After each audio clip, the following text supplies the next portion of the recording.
Action. Baik, terima kasih atas kesempatan yang diberikan oleh Ibu Kepala Sekolah. Bismillahirrahmanirrahim. Assalamualaikum warahmatullahi wabarakatuh. Waalaikumsalam warahmatullahi wabarakatuh. Baik, terima kasih kepada teman-teman sekalian, rekan-rekan sejawat yang telah hadir pada hari ini di ruang kelas 6 ini. Insya Allah hari ini saya akan memberikan sedikit penggambaran kepada teman-teman sekalian mengenai budaya positif.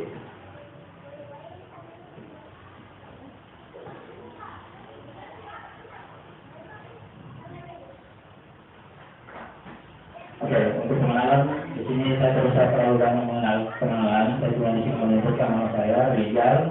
Saya adalah calon guru penggerak angkatan 5 UPT Student Kota 1 angkatan 5 untuk Kecamatan Sarana Sobo.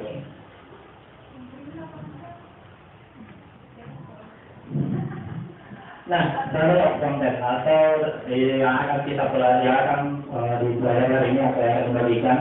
Yang pertama yaitu mengenai disiplin positif, nilai-nilai kebajikan universal. Kemudian yang kedua, teori motivasi, hukuman dan penghargaan, dan restitusi. Kemudian yang ketiga adalah keyakinan kelas dan kebutuhan dasar manusia. Kemudian yang keempat adalah 5 posisi kontrol dan ketiga restitusi.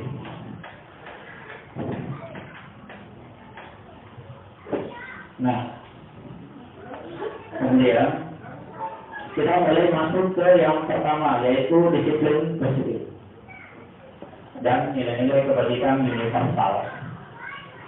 Untuk yang pertama disiplin. Nah, disiplin sendiri itu berasal dari bahasa Latin disiplina yang artinya belajar. Dimana makna kata ini diambil dari disiplin diri dari murid-murid Socrates dan Plato.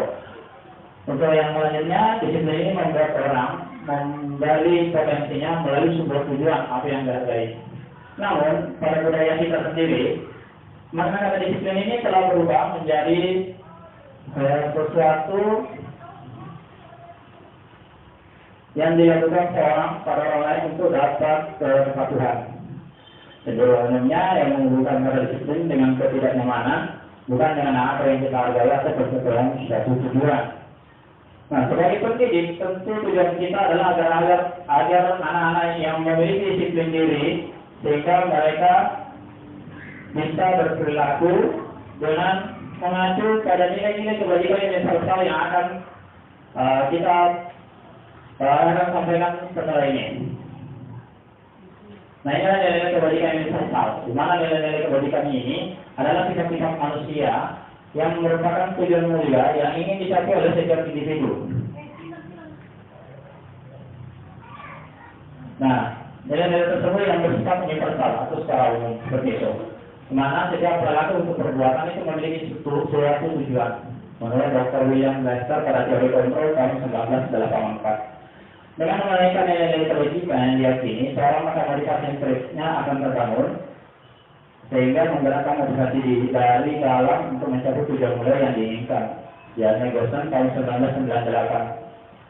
Nah, inilah nilai-nilai kebajikan universal yang ada di Indonesia yang akan kita capai untuk setiap anak, yaitu profil pelajar Pancasila. Yang pertama itu beriman bertakwa kepada Tuhan Yang Maha Esa dan berakhlak mulia. Itu sudah lakukan. Jadi misalnya kayak bentuk kegiatan sholat di kelas, di masjid, yang kita bawa anak ke masjid atau sholat sedang ibadah dan lain-lain. Mandiri, tentu saja dengan filosofi yang bersifatnya mandiri. Kemudian bernalar kritis dengan anak-anak ini diharapkan mampu memiliki nalar yang kritis terhadap sebuah pembelajaran misalnya. Kemudian pertimbangan global, bergotong royong dan kreatif. Ada beberapa guru kemarin yang melaksanakan market day. Nah, ini bisa masuk kreatifnya, bisa masuk gotong royongnya. Seperti itu. Bisa juga masuk mandirinya kalau dia ada tugasnya di dalam. Ya, seperti itu. Nah, yang kedua yaitu teori motivasi, hukuman dan penghargaan serta restitusi. Motivasi perilaku manusia itu ada tiga. Yang pertama itu motivasi eksternal dulu. Eksternal berarti dari luar. Ya. Kemudian untuk menghindari ketidaknyamanan, biasa untuk menghindari ketidaknyamanan atau hukuman. Ini karena anak-anak seperti itu. Atau untuk mendapatkan imbalan atau penghargaan. Jadi itu dari intrinsik. Kenapa orang punya motivasi terhadap doa itu kalau bukan menghindari hukuman adalah untuk mendapatkan penghargaan atau imbalan. Nah yang paling bagus adalah tujuan yang disiplin positif ini adalah motivasinya internal dari dalam dirinya sendiri. Nah yaitu untuk menghargai dirinya sendiri. Jika saudara bilang saya akan menjadi orang seperti apa kalau saya lakukan ini, kenapa saya harus belajar? Kenapa saya harus belajar? Oh saya mau jadi seperti bagaimana kalau saya belajar? Jadi begitu. Itu namanya motivasi internal. Bukan karena diiming-iming sampai sama orang tua kalau ingin satu berapa kursi dan misalnya. Nah itu. Tapi itu boleh dan itu termasuk motivasi internal karena ada luar. Menurut Ki Hajar Dewantara, merdeka itu artinya tidak hanya terlepas dari perintah, tapi juga cakap buat memerintah diri sendiri. Nah kita bahas restitusi. Apa sih restitusi? Nah ini yang penting di sini, yaitu proses menciptakan kondisi bagi murid untuk memperbaiki kesalahannya mereka. Jadi tidak nanti akan dibedakan apa itu hukuman, apa itu konsekuensi, dan apa itu restitusi. Nah sehingga mereka bisa kembali kepada kelompoknya dengan karakter yang lebih kuat. Restitusi juga ini merupakan suatu proses kolaborasi yang mengajarkan murid untuk dia cari solusinya sendiri, untuk berpikir pada masalahnya mereka, di mana ini akan membantu murid berpikir tentang orang seperti apa yang mereka inginkan tujuannya dan bagaimana mereka harus memperlakukan orang lain menurut Tulisan tahun 2004. Ciri-cirinya, yang pertama bukan untuk menembus dia punya kesalahan, tapi untuk belajar dia dari kesalahan. Dan yang kedua itu memperbaiki hubungan. Bagaimana anak-anak ini bisa memperbaiki hubungan baik dengan orang tua, baik dengan guru ataupun temannya. Kemudian ini berupa tawaran. Jadi tawarkan, bukan memaksa. Seperti pada hukuman, karena hukuman itu pada umumnya bisa memaksa. Kemudian restitusi itu menuntut untuk melihat ke dalam dirinya sendiri. Kemudian mencari kebutuhan dasar adalah ini agar fokus pada karakter, jadi bukan pada tindakan. Kemudian restitusi juga ini fokus pada solusi, di mana dia akan mengembalikan murid yang berbuat salah pada kelompoknya kembali. Nah kita masuk pada keyakinan kelas dan kebutuhan dasar. Keyakinan kelas, mungkin Bapak Ibu guru di sini ada yang bikin peraturan di dalam kelas. Peraturan kan ada peraturan sekolah, tapi ada juga peraturan yang sifatnya internal yang hanya berlaku di dalam kelas. Nah, sedangkan yang ini akan saya bahas adalah keyakinannya, keyakinan kelasnya. Nah, jadi keyakinan kelas itu merupakan kesepakatan kelas yang diyakini bersama oleh guru dan murid. Diyakini bersama, yang bilang keyakinan kelas. Mana berisi beberapa aturan untuk membantu guru dan murid membentuk kegiatan belajar yang efektif. Mana kesepakatan ini hanya berisi harapan pada murid, tapi juga harapan murid terhadap guru. Jadi boleh dua-duanya. Kemudian kesepakatan disusun dan dikembangkan sama-sama, bersama-sama antara guru dan murid. Sedangkan peraturan pada umumnya dikembangkan oleh guru, dibikin sendiri oleh guru. Murid tinggal mengikuti. Nah, kalau sudah ada kesepakatan bersama, maka keduanya disebut keyakinan kelas. Ini contoh keyakinan kelas. Misalnya, kami bekerja sama menciptakan ketertiban kelas. Itu keyakinan. Kata-kata kami. Banyak ya. Kami belajar dengan semangat, kami menghormati guru, kami ingin guru yang baik, adil dan kreatif. Nah ini, kami ingin guru yang baik. Ini artinya memang dari anak ini. Bagaimana anak minta kepada gurunya seperti apa dia. Nah kemudian kami menjaga kebersihan kelas. Biasanya kalau peraturan dilarang buang sampah ini di dalam kelas. Masuk kelas harus buka sepatu ini. Ah, itu peraturan. Kalau keyakinan, mereka dia sifatnya lebih luas, yaitu menjaga kebersihan kelas. Kemudian kami membantu teman yang kesulitan. Ini contohnya. Nah ini aksi nyata yang dilakukan di kelas 6. Ini pada waktu mulai pembahasan mengenai keyakinan kelas. Dan ini keyakinan kelas yang berlaku di kelas 6, 6B khususnya. Ada 4, bekerjasama, saling menyayangi, mengajarkan tugas sekolah itu, dan menjaga properti kelas. Seperti itu. Kenapa tidak peraturan saja? Kenapa harus keyakinan kelas? Ini sama seperti kalau kita bertanya kenapa memiliki peraturan yang harus datang tepat waktu pada saat mengikuti pelatihan. Nah itu untuk mendukung motivasi intrinsik atau yang dalam dirinya sendiri, maka kembali ke nilai-nilai keyakinan-keyakinan untuk menggerakkan seseorang dibandingkan mengikuti serangkaian peraturan ya. Nah ini contohnya. Jadi peraturan kelas tetap ada, tapi dia tetapnya begini. Kemudian nanti dia bisa ngomong menjadi keyakinan kelas. Dari kelas akhirnya tercipta yang namanya lingkungan positif. Dari lingkungan positif inilah kita bisa buat yang namanya budaya positif. Seperti itu. Oke. Ada kita coba menerbat misalnya. Nah, nanti akan ada setelah ini. Jadi misalnya peraturan dulu. Kalau peraturan itu selalu mengembalikan buku ke tempatnya. Ada yang punya sudut baca? Ada kan? Nah, biasanya setelah ditinggal, ada aturannya bahwa selalu kembalikan buku pada tempatnya. Itu kalau aturan. Bagaimana kalau dia kehilangan kelasnya? Berarti ini anak diminta tanggung jawab. Kalau kau sudah baca, dia sudah kembalikan. Maka itu betul tanggung jawabnya. Itu disebut kehilangan kelas. Nah, kemudian dilarang mengganggu orang lain. Ini juga biasanya di kelas ini. Nah, maksudnya adalah keyakinan yang diharapkan adalah anak-anak menghormati orang lain.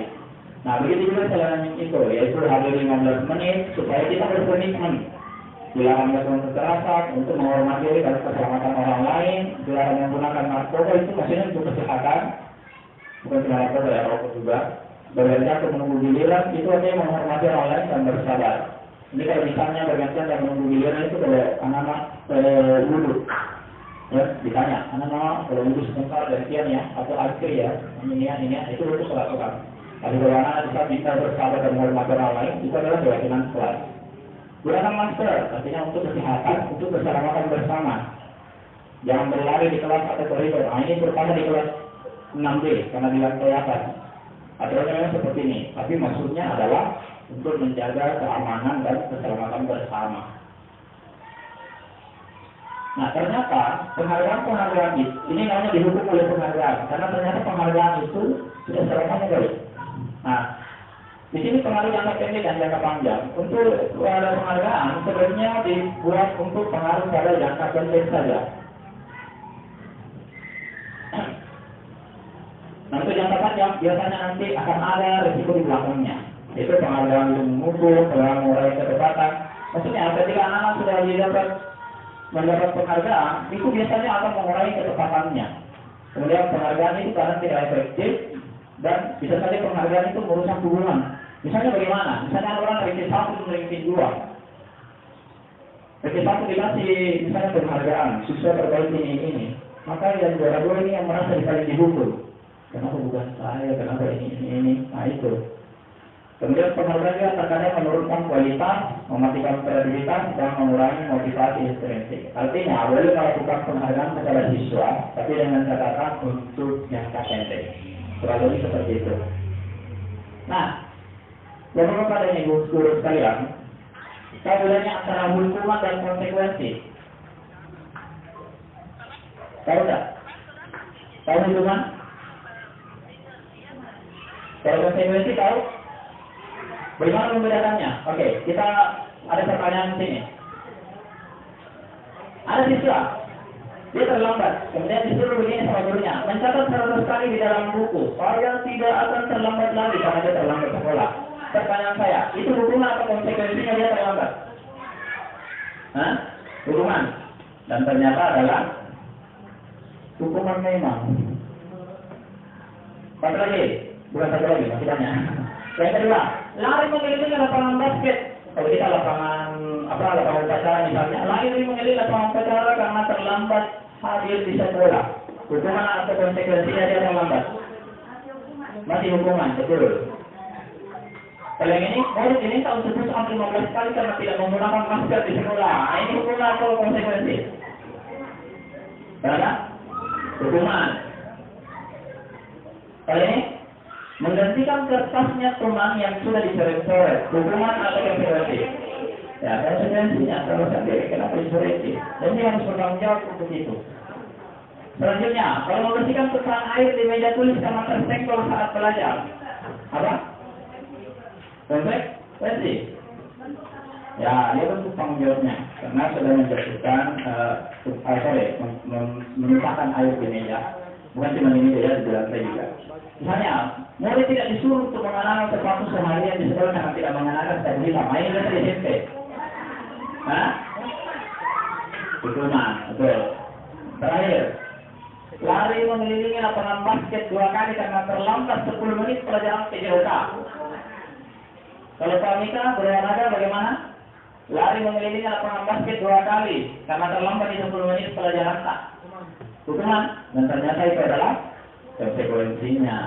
Kenapa konsekuensi? Karena ini pelajaran PJOK. dia harus memanaskan dulu, karena bisa saja dia nanti tidak bisa kayak cara kakinya atau gitu. Nah, apa perbedaannya di sini? Ada hukuman, konsekuensi, dan restitusi. Ini yang paling kita terapkan di sini. Hukuman itu biasanya menyakitkan dan harus terjadi. Sedangkan konsekuensi itu harus terjadi. Tapi belum tentu menyakitkan. Nah, restitusi itu kita kasih pilihan. Nah, misalnya di sini contoh, ada siswa sering tidak mengerjakan PR. Hukuman itu kalau murid tersebut disuruh berdiri di atas 20 menit sambil gurunya marah-marah, sehingga itu murid jadi takut. Apalagi kita zaman yang satu kaki naik, berpeluang telinga begini. Nah, konsekuensi itu kalau guru memberikan disuruh kerja PR-nya, tapi ditambahi berkali lipat. Gurunya tegang, tapi murid dan murid juga akan menghormati. Ini konsekuensi, artinya dia tetap mengerjakan PR tapi ditambahi. Sedangkan restitusi itu guru akan menanyakan keyakinan kelas atau keyakinan dirinya sendiri, kira-kira bagaimana menyelesaikan masalahnya, dan tentu saja kita bantu. Seperti itu. Nah, ini contohnya. Kita lanjut ke kebutuhan dasar manusia. Pada umumnya manusia memiliki 5 kebutuhan dasar, yaitu kebutuhan untuk dia bertahan hidup, rasa kasih sayang, kemudian penguasaan atau kekuasaan, kemudian kebebasan, dia bebas. Ini mungkin yang dibilang merdeka gitu. Kemudian kesenangan. Tentu saja kita butuh kesenangan. Jelum-jelum. Nah, yang keempat atau materi terakhir, yaitu mengenai restitusi, posisi kontrol, dan segitiga restitusi. Nah, ini ya, 5 posisi kontrol yang pada umumnya sering dilaksanakan oleh guru. Ada 5. Penghukum, kemudian merasa bersalah, teman, pembantu, dan manajer. Penghukum itu biasanya guru mengerti kayak mana. Nah, sehingga ini contohnya, anak-anak, awas.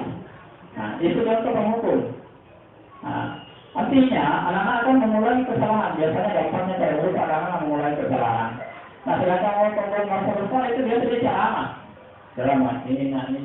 Ibu merasa kecewa, ini, Pak merasa kecewa, begini, Pak Guru sudah menjelaskan ini. Nah, itu semua merasa bersalah. Kenapa? Karena ketika sudah dibijakkan, sudah diceramai ke anak-anak, dia akan merasa bersalah pada dirinya sendiri. Nah, itu biasanya anak akan merasa sendiri. Kalau ini teman, maksudnya di sini guru itu seperti kayak temannya, berteman pada siswa, terutama kalau di tingkatan tertinggi yang kayak di SMP ya. Nah, itu biasanya, misalnya kalau ada kegiatan, ayo Mina, supaya kamu ini. Ingat, nah, ibu sudah pernah bantu tuh, ini. Nah, itu namanya kita kayak teman. Nah, biasanya, kekurangannya adalah anak itu akan merasa lemah dan tidak mandiri, karena selalu tergantung dengan gurunya, baik gurunya. Ada juga namanya tim pemantau. Nah, ini biasanya ini kalau ditanya, dia tanya lagi, ada peraturannya, ada kalau dia misalnya didapat, apa peraturannya? Ini adalah keandalannya. Namun di sini anak-anak akan menitipkan pada sanksi atau hadiah yang akan dia dapat. Nah, yang paling bagus adalah manajer. Bila ketika anak dia tidak langsung dikasih tugas ini atau segala macam hukuman, tapi ditanyai, mengajukan pertanyaan-pertanyaan. Nah, apa yang kita yakini? Kira-kira bagaimana solusinya? Nah, ini nanti siswa akan mengevaluasi dirinya sendiri. Bagaimana untuk memperbaiki dia punya kesalahan? Nah, begini kalau yang diminta, yang diusahakan untuk dilakukan yang kayak gini. Sifat manajer. Ala-ala kepala sekolah kalau kita di sini ya. Nah, pernyataan-pernyataan dan siapa yang mengatakan? Ini kita main lagi. Saya kecewa sekali dengan kamu. Kira-kira tadi siapa yang mengatakan yang begini?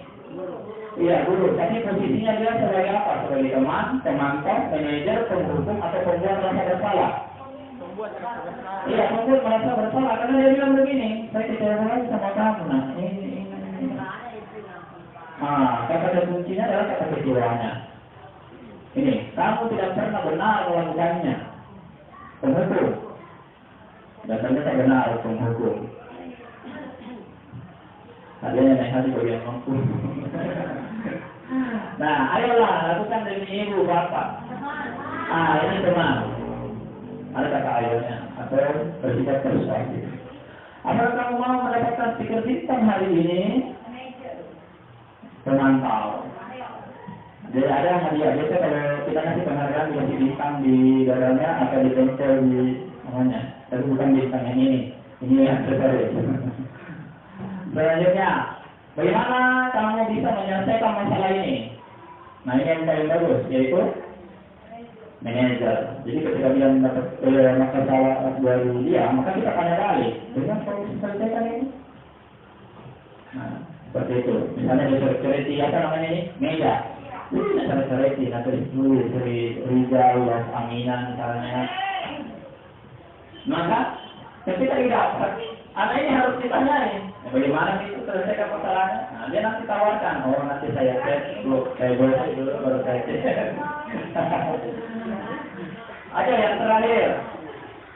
Kamu selalu mencari yang paling terakhir. Apa yang kira-kira? Teman, pemukul, pemantau, manajer, atau pembuat masalah? Pemukul. Iya, ambil duluan kita deh. Nah, sekarang kita masuk ke terakhir, yaitu mengenai juga restitusi. Nah, restitusi sendiri yang tadi itu ada tiga sisi. Yang pertama kita stabilkan dulu identitas, kemudian yang kedua menanyakan keyakinannya, kemudian validasi kebutuhan. Contohnya itu ada kata-kata begini, setiap orang pasti pernah melakukan kesalahan. Nah, itu berarti dia menstabilkan identitas si anak. Ya. Lalu selanjutnya, kamu bukan satu-satunya orang yang pernah melakukan kesalahan ini. Misalnya dia sedang menstabilkan identitasnya si anak ini. Kemudian selanjutnya adalah menanyakan keyakinan kelas misalnya atau keyakinan diri. Nilai-nilai apa yang sudah kita sepakati bersama? Atau kamu ingin menjadi orang yang seperti apa? Ya. Kemudian yang terakhir adalah validasi kebutuhan. Ya, kamu tentu punya alasan mengapa melakukan itu. Misalnya ada anak berkelahi. Misalnya, semua anak tidak pernah juga berkelahi. Nah, kenapa kau lakukan itu? Apa yang kamu harus lakukan untuk menembus kesalahan tersebut? Nah, yang terakhir adalah adakah cara yang lebih efektif untuk mendapatkan apa yang kamu butuhkan? Nah, ini contoh saja mengenai segitiga restitusi tadi. Dan untuk terakhir saya ucapkan terima kasih atas perhatian Bapak Ibu guru sekalian. Saya sangat bersyukur memiliki teman yang luar biasa seperti Bapak dan Ibu guru. Terima kasih. Assalamualaikum warahmatullahi wabarakatuh.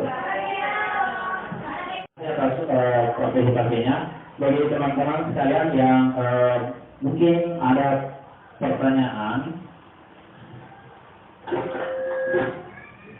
saya akan buka sekitar 2.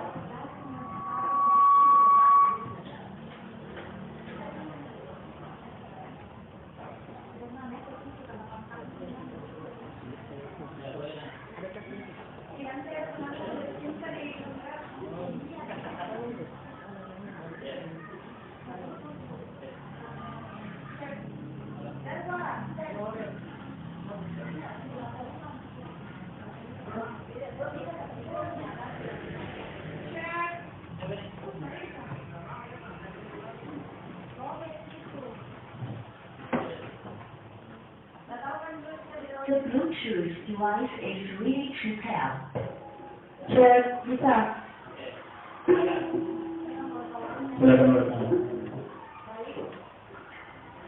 Baik, satu pertanyaan yang mau saya berikan untuk pemateri. Bismillahirrahmanirrahim. Terima kasih atas kesempatan yang diberikan. Ada pun pertanyaan yang ingin saya ajukan terkait dari materi pembahasan yang Pak Rizal bawakan terkait masalah manajer tadi. Boleh dibuka kembali slide manajernya, Pak?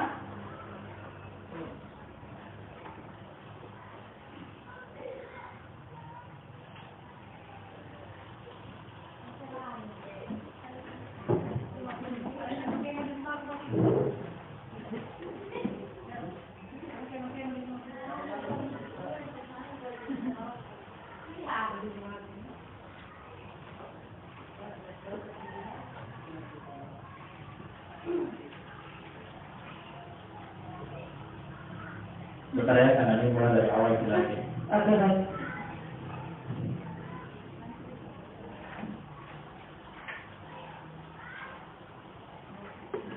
Yang 5 posisi kan Iya, betul.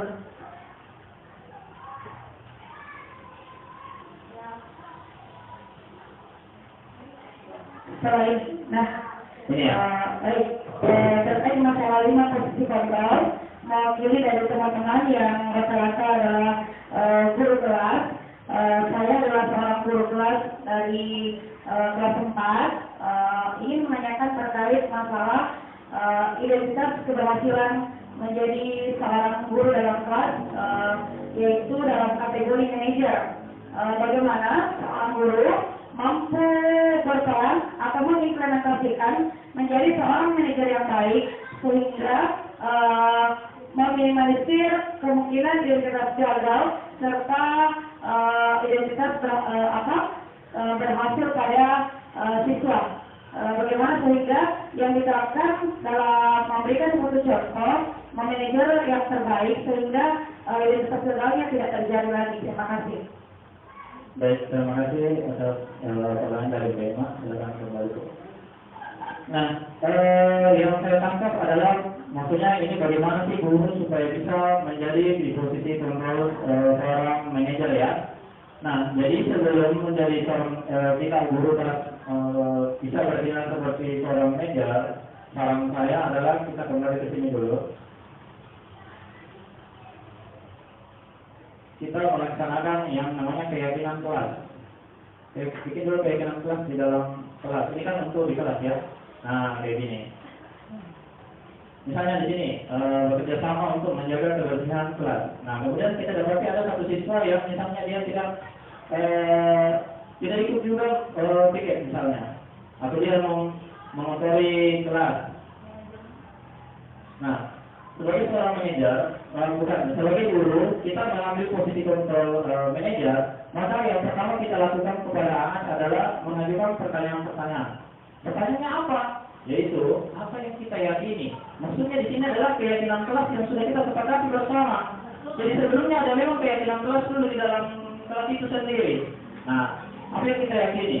Mereka akan tahu, saya ini maka yang pertama. Nah, sehingga kita tanya lagi. Intinya di sini saya mengajukan pertanyaan di seputar keyakinan kelasnya. Nah, kemudian kita tanya lagi, apa yang bisa kau kerjakan untuk memperbaiki masalah ini? Kayak tadi dikasih jawab itu air di kelas itu. Kalau kayak di kelas saya itu di atas itu ada galon, jadi sedikit-sedikit lupa lagi. Karena anak-anak bersikap begitu. Nah, sehingga ketika anak-anak tersebut misalnya mau balik ke ruang kelas, kemudian temannya protes ini, maka kita tanyain apa yang kita yakini. Nah, kemudian setelah itu kalau dia tahu, maka kita tanya kembali, bisa bertanya bahwa apa yang kau bisa lakukan untuk memperbaiki masalah ini. Maka anak akan merasa dirinya sendiri, oh iya Pak, nanti insya Allah saya akan saya Pak, ada di televisi ya, dia sendiri sampai dia bersihkan sendiri. Nah, sehingga akhirnya adalah anak-anak bisa menjadi pribadi yang kuat, di mana murid akan meletakkan dirinya sebagai individu yang positif dan punya berkualitas. Anak akan merasa bagaimana, dia nanti akan berpikir, bagaimana sih cara saya bisa memperbaiki keadaan? Nanti langsung, oh iya, dia ambil satu, dia ambil C misalnya. Sehingga anak akan mampu mengevaluasi diri, supaya bagaimana lebih ke arah memperbaiki dirinya sendiri. Jadi inti jawabannya di sini adalah pertama bikin dulu keyakinan di dalam kelas, apa yang diyakini di dalam kelas. Nanti setelah itu tinggal mengajukan pertanyaan ini saja, kurang lebih seperti itu. Mungkin saya rasa dulu untuk Werna, bagaimana Werna? Baik, sangat jelas jawabannya. Terima kasih atas penjelasannya. Boleh dilanjutkan. Baik, terima kasih. Mungkin masyarakat, bapak-bapak dan ibu. Sudah ya. Baik, kalau gitu saya tutup pembahasan mengenai sisi positif hari ini dengan mengucapkan alhamdulillahirabbil alamin.